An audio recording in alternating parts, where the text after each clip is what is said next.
Welcome to the channel. It's truly great to have you here. Before we dive into today's eye-opening topic, I'd love to know, where are you watching from? Let us know in the comments below. It's always amazing to see how far our community reaches. And if you haven't subscribed yet, now's the perfect time. Hit that subscribe button and turn on the notification bell because tomorrow's video will bring you something truly special, insightful, helpful, and maybe even life-changing.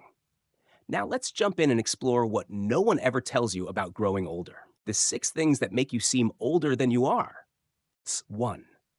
Neglecting personal grooming, the quiet shift that changes everything. One of the first things people notice, but rarely talk about, is when someone begins to let go of their personal grooming. It doesn't happen overnight. It starts small. Maybe you skip a haircut, wear the same old shirt a few too many times, or stop trimming your nails as often. And before you realize it, those little changes begin to affect not only how others see you, but how you feel about yourself. Take Walter, for example.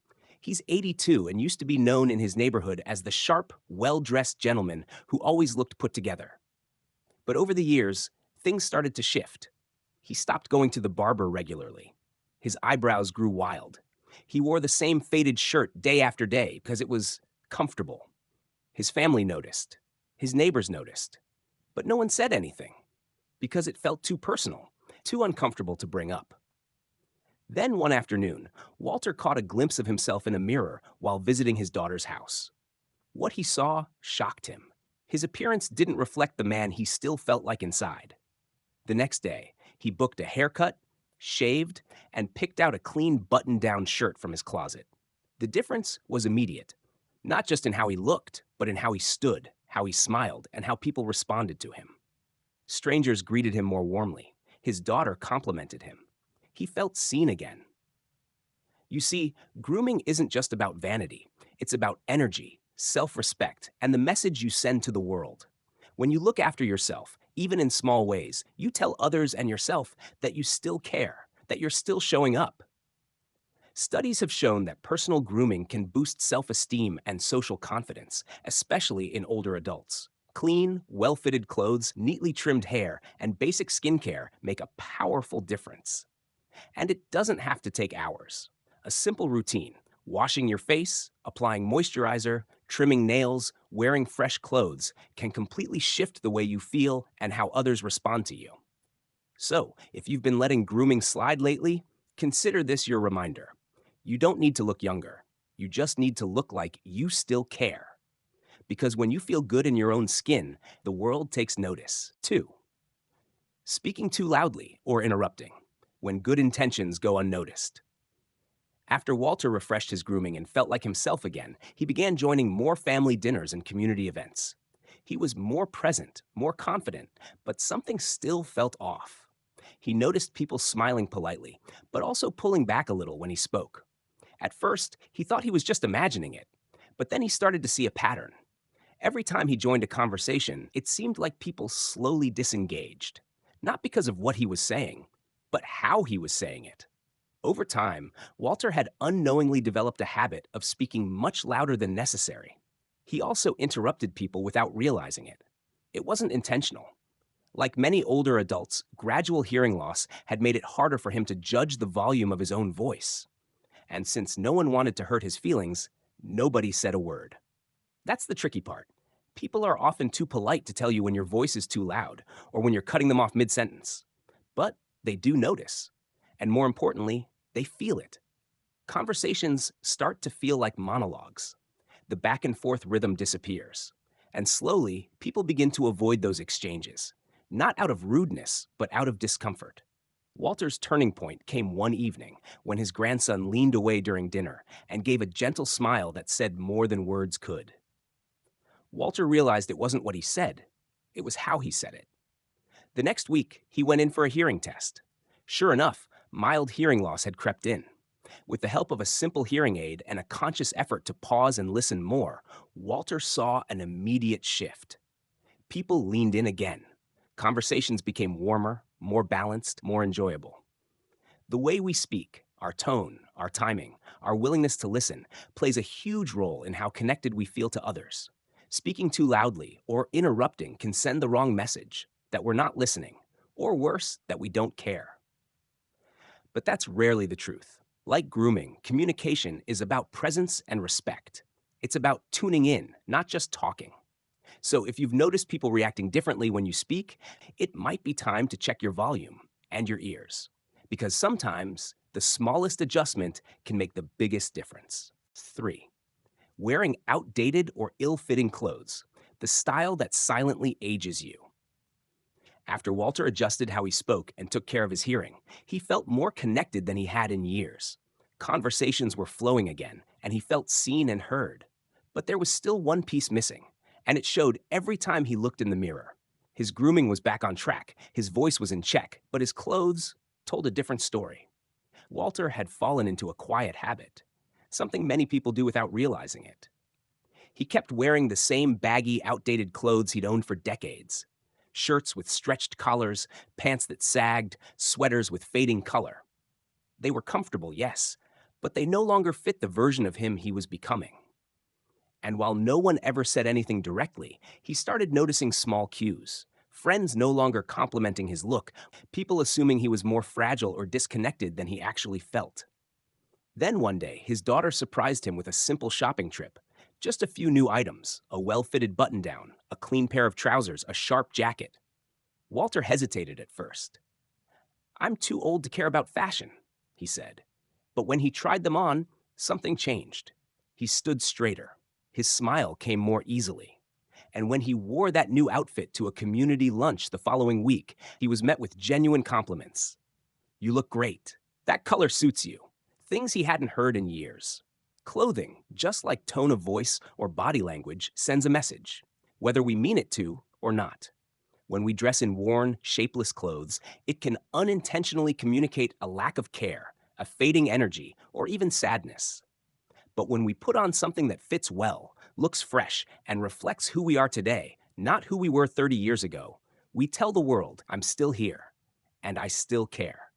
You don't need a closet full of designer clothes. You just need a few intentional updated pieces that make you feel proud when you put them on.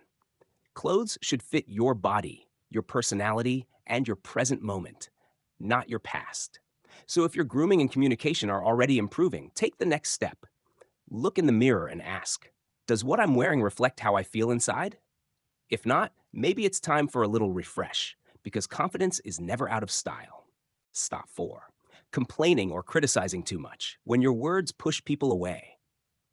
After Walter refreshed his wardrobe and started dressing with more intention, he noticed people responding to him in new ways.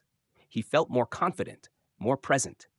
But as he spent more time around family and old friends, something unexpected began to surface. His conversations often took a negative turn. Without even realizing it, he had developed a habit of complaining. It started small. Comments about how things used to be better, how today's world moved too fast, how young people didn't understand anything. But over time, those remarks became a regular part of every conversation. At first, people smiled and nodded politely. But gradually, Walter noticed something unsettling. His daughter began cutting phone calls short. Neighbors who once stopped by for chats seemed too busy. Even at family dinners, he often found himself talking, but no one really engaging. It wasn't until his grandson, Jake, 18 and honest to a fault, looked up from his phone one night and asked, "Grandpa, do you even like anything anymore?" that the truth hit him like a wave. Walter wasn't a bitter person. He didn't want to seem ungrateful. But like many people, especially as they age, it had become easy to focus on what had been lost instead of what still remained. And he didn't realize how that energy was affecting those around him. Negativity, even when subtle, is contagious. It changes the tone of a conversation. It makes people feel heavy, defensive, or even drained. And often, they don't say anything. They just slowly back away. That night, Walter made a choice. He didn't try to fake joy, but he did start to balance his words. For every criticism, he found something to appreciate. Instead of, "Everything's worse than it used to be," he'd say, "Things are different now, but I'm curious about how this works." Instead of dwelling on aches and pains, he'd share stories, ask questions, even tell jokes. And just like that, people leaned in again. We all need to vent sometimes, but if complaints dominate your conversations, they can drive people away. even if they still love you. So check in with yourself. Are you bringing light into the room or shadow? A little awareness goes a long way. Speak with curiosity, not just criticism, and you'll notice people coming back, not pulling away. 5. Ignoring posture and body language, the unspoken message you might be sending. After Walter became more mindful of his words, choosing curiosity over criticism, he noticed a real shift in how people responded to him. Conversations felt lighter, more engaging. He was reconnecting. But there was still one piece that seemed off, and he couldn't quite put his finger on it. Then one afternoon, during a community event, a volunteer snapped a candid photo of the group. When Walter saw the picture later, he barely recognized himself. He was standing off to the side, shoulders hunched, arms crossed, head slightly down. He looked tired, withdrawn, even fragile.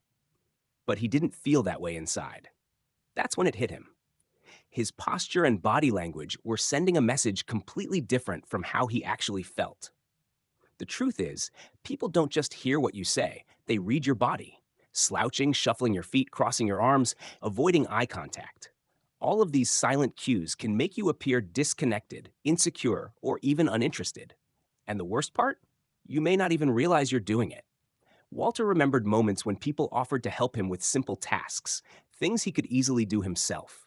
At the time, he was offended. Now he understood. It wasn't that they doubted his ability. His body language looked like someone who needed help. Determined to change, Walter began small. He practiced standing taller, imagining a string pulling from the top of his head. He made eye contact during conversations, let his arms rest naturally by his sides, and walked with more purpose. Slowly, things shifted. People no longer treated him as someone fragile. They treated him as someone present. Posture and body language are powerful. They speak before your words do. And the good news? They're easy to adjust once you become aware of them.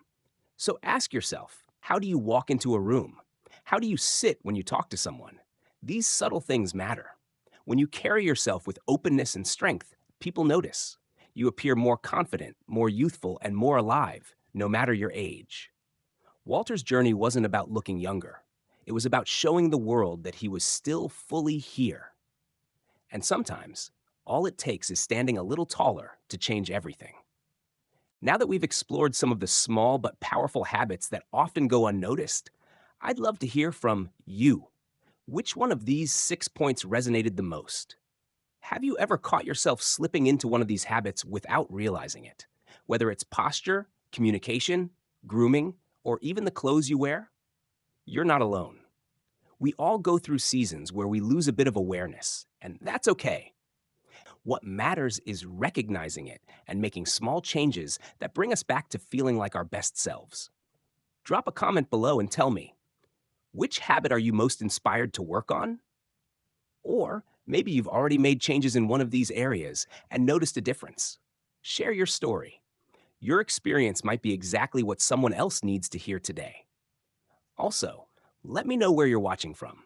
It's amazing to see how far our community reaches. Your voice matters here, and your comment helps create a space where we all feel connected, supported, and motivated to keep growing, no matter our age. I read every message, and your feedback means more than you know. Let's keep this conversation going, right here in the comments.